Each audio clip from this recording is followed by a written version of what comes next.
Hi hello नमस्कार, कशा आहात सर्वजण? मस्त मजेत ना? तर चला नवीन एका व्हिडिओमध्ये मी सुद्धा आपल्या सगळ्यांचं मनापासून स्वागत करते. आणि जवळच आता होळी आलेली आहे. बरेच जणांच्या अशा कमेंट्स असतात की पुरणपोळीचं लॉंग व्हिडिओ ताई शेअर करा तुम्ही. तर मी इथं आज अर्धा किलो डाळ अशी शिजायला घालणार आहे. आणि अर्धा किलो डाळ म्हणजे मेजरमेंट कपनी 2 कप इथं डाळ घेतलेली आहे. स्वच्छ धुवून घ्यायची आहे आपल्याला.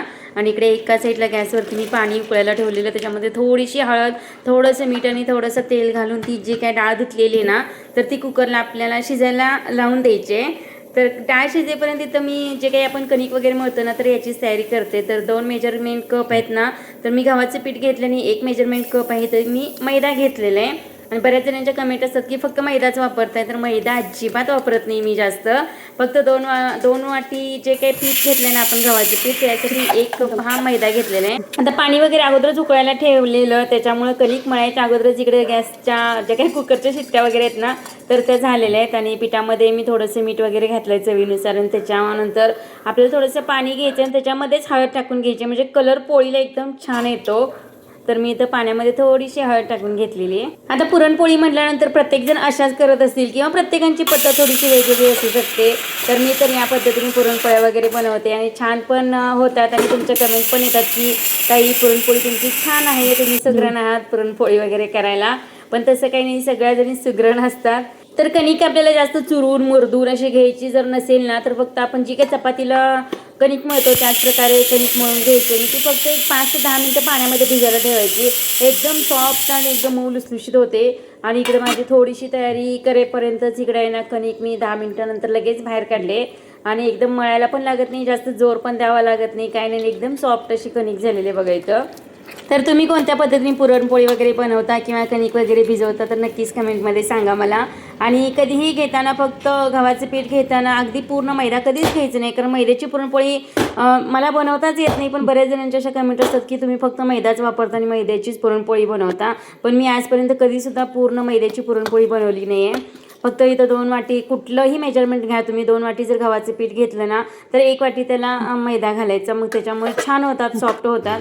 आणि ते कणिकसुद्धा मी पाण्यातून काढून 10 मिनिटांनी चांगली मर्दून थोडीशी ठेवली आहे आता कुकरच्या डब्यामध्ये. आणि तोपर्यंत डाळसुद्धा आपली चांगली शिजलेली आहे. आणि सगळ्या डाळीतलं पाणी थोडंसं आटलेलं आहे माझ्याकडून, घालताना थोडंसं कमी घातलेलं, कारण वरती येतं सगळं कुकरमधून, त्यामुळे घालताना थोडंसं घातले. त्यामुळे 1 तांब्यावर पाणी गरम केले आणि त्याच्यानंतर डाळीत ओतून जी काही आपण येळवणीसाठी आमटी काढतो ना, म्हणजे आमटी करतो ना, तर ती येळवणी काढून घेतलेली आहे. तर सगळं पाणी त्याच्यातून काढून घेतलेलं आहे. आणि गरम कुकरमध्येच ही डाळ आपल्याला परत घालून घ्यायची. तर हा मेजरमेंट कप माझ्याकडे होता, त्यामुळे मी 2 कप यांनी डाळ घेतली होती, त्याच्यामुळे 2 कप बारीक केलेला गूळ मी घेते त्याच्यामध्ये घालायला. कारण तुमच्याकडे वाटी असेल तर 2 वाटी डाळ घेतली तर 2 वाटी तुम्ही बारीक केलेला गूळ ह्याच्यामध्ये घालू शकता. तर अर्धा किलो डाळ असेल तर अर्धा किलो गूळ घालायचा, एकदम छान गोड अशा पोळ्या होतात.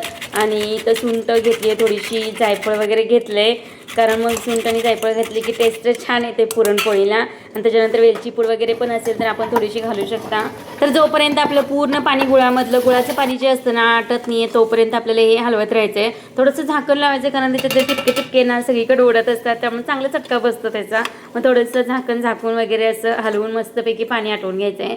जी काही जायफळची पूड, वेलची पूड आणि सुंठ वगैरे काय काय घातलेलं त्याच्यामध्ये मी, तर ते सगळं घालून त्याच्यामध्ये हलवून घ्यायचं. गरम गरमच हे आपल्याला पाडून घ्यायचं आहे भांड्यामध्ये, मोदक पात्रामधनं आहे ना, म्हणजे जी काही चाळण असते ना, तर त्याच्यातून आपल्याला हे सगळं पुरण काढून घ्यायचं आहे. आता थोडं थोडं सगळं कधी करत बसायचं, काढत बसायचं, सगळंच गरम होतं, पटपट पाडून होते. म्हणून मी जी काही कुकरमधली डाळ होती ना शिजलेली, तर ती सगळी ह्याच्यामध्ये म्हणजे गुळ घालून शिजवलेली जी सगळी डाळ होती ना, तर ती भांड्यामध्ये काढून घेतली चाळणीमध्ये.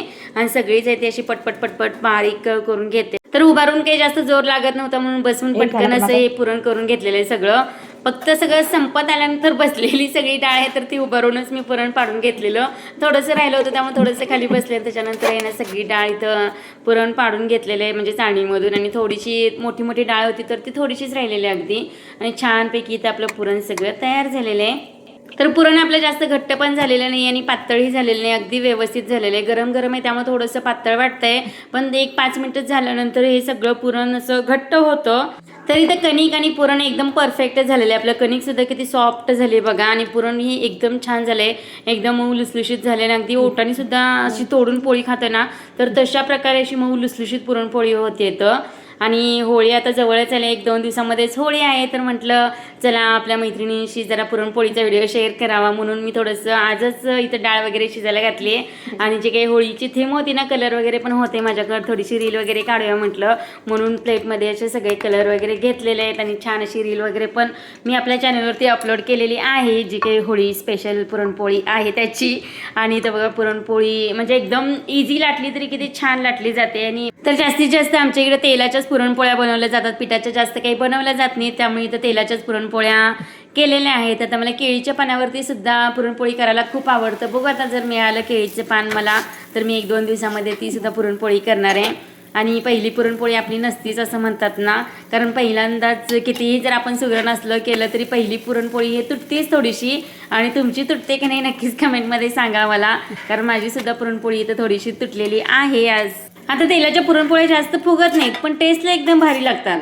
आणि पिठाच्या पोळ्या तशा म्हणजे खायला एवढ्या सॉफ्ट लागत नाहीत, पण फुगतात चांगल्या.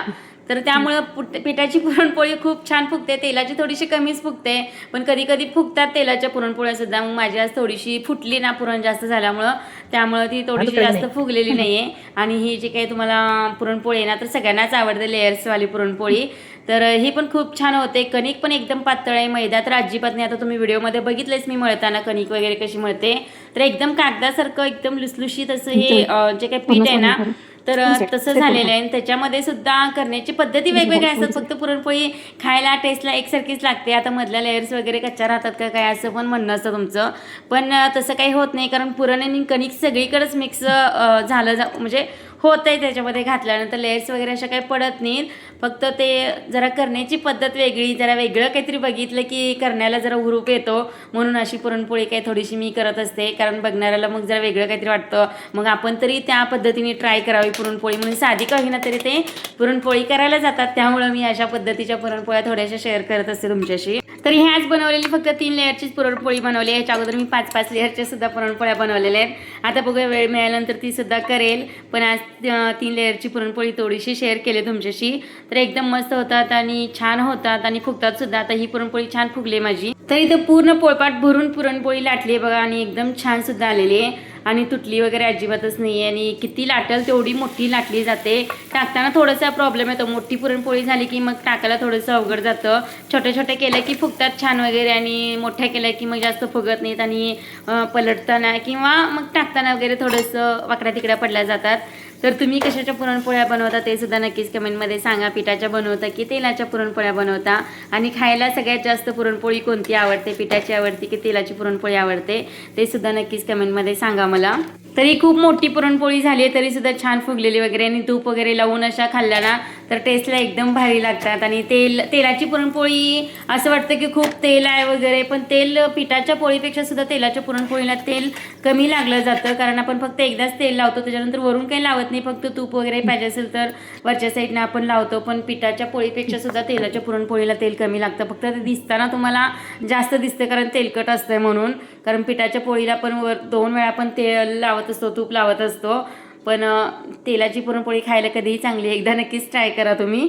आता काही काही मुली वगैरे असतात, त्यांना पुरणपोळीमध्ये पुरण कसं भरायचं ते जमत नसतं, त्यामुळे जरासं वेगळं दाखवण्याचा प्रयत्न करत असते. आणि असं फक्त लाटून घ्यायचं आहे आपल्याला गोल, जे काही आपण चपाती छोटी लाटतो ना तर तशा प्रकारे लाटायचं आहे. मधून थोडंसं फोल्ड करायचं आणि मध्ये पुरण भरून आहे ना तर छान असं साईडनं फोल्डिंग करून सुद्धा असं पुरणपोळी म्हणजे पुरणच्या पोळीमध्ये पुरण भरू शकता. एकदम सोपी पद्धत आहे आणि प्रत्येकानंच गोळा करून त्याच्यामध्ये पुरण भरता येईल असं सांगता येत नाही, त्यामुळे एकदम ह्या सोप्या पद्धती आहेत. अशा प्रकारे तुम्ही पुरण भरू शकता. त्यामुळे मी नवीन नवीन तुमच्याशी थोडंसं व्हिडिओ शेअर करत असे, पुरण म्हणजे पुरणपोळीमध्ये पुरण कसं भरायचं वगैरे. ही पोळी थोडीशी माझ्याकडून फाटली कारण ह्याच्यामध्ये सुद्धा पुरण थोडंसं म्हणजे कणिक थोडीशी पातळ झाली आज, त्याच्यामुळं असं होतं, थोडंसं तुटली जातात पुरणपोळ्या माझ्या. आता ह्यात ज्या काही पुरणपोळ्या आहेत ना पिठाच्या केल्या असतात अजिबात तुटल्या नसते, एकदम फुगून टम्म झाल्या असतात, अशा एकदम छान होतात पिठाच्या पुरणपोळ्या सुद्धा. तेलाच्या असले की थोड्याशा तुटतात फुटतात, पण टेस्टला भारी लागतात. त्यामुळं पहिल्यापासूनच आमच्या घरी असं तेलाची पुरणपोळी आवडते. तर तुम्ही कोणत्या कोणत्या घड्या वापरून पुरणपोळ्या वगैरे बनवता नक्कीच कमेंटमध्ये सांगा. आणि ही जी काही आहे ना ती रेग्युलर पद्धत आहे, सगळीजण असंच भरतात. मला सुद्धा अशा प्रकारे भरून करता येतं, मग सगळ्याच मी अशा करू शकले असते, पण जरासं वेगळं वेगळं थोडंसं काहीतरी दाखवायचं होतं म्हणून थोड्याशा वेगवेगळ्या घड्यांच्या पुरणपोळ्या मी थोड्याशा दाखवत असते. तर मस्तपैकी तर ही सुद्धा पुरणपोळी झालेली आहे.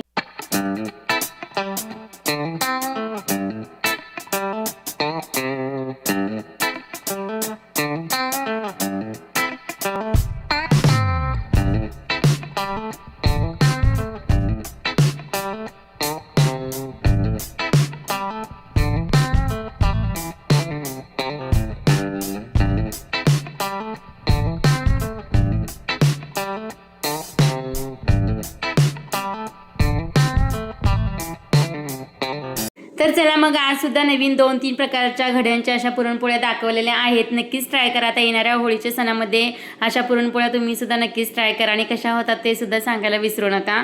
आणि तुम्ही कोणत्या पद्धतीच्या पुरणपोळ्या वगैरे बनवता ते सुद्धा नक्कीच कमेंटमध्ये सांगा. आणि छानपैकी असं पुरणपोळीला तूप वगैरे लावून खाल्लं ना गरम गरम तर भारी लागते. आम्ही कधी कधी असं सण वगैरे म्हणजे झाला ना त्याच्यानंतर पुरण वगैरे ठेवतो आणि गरम गरम अशा पुरणपोळ्या खाऊन सगळ्यांनाच असं तूप आणि गरम गरम म्हणजे पोळी वगैरे देतो. सगळ्यांनाच खूप आवडतात. मग छानपैकी तूप वगैरे लावून पुरणपोळी ही तयार केलेली आहे आज.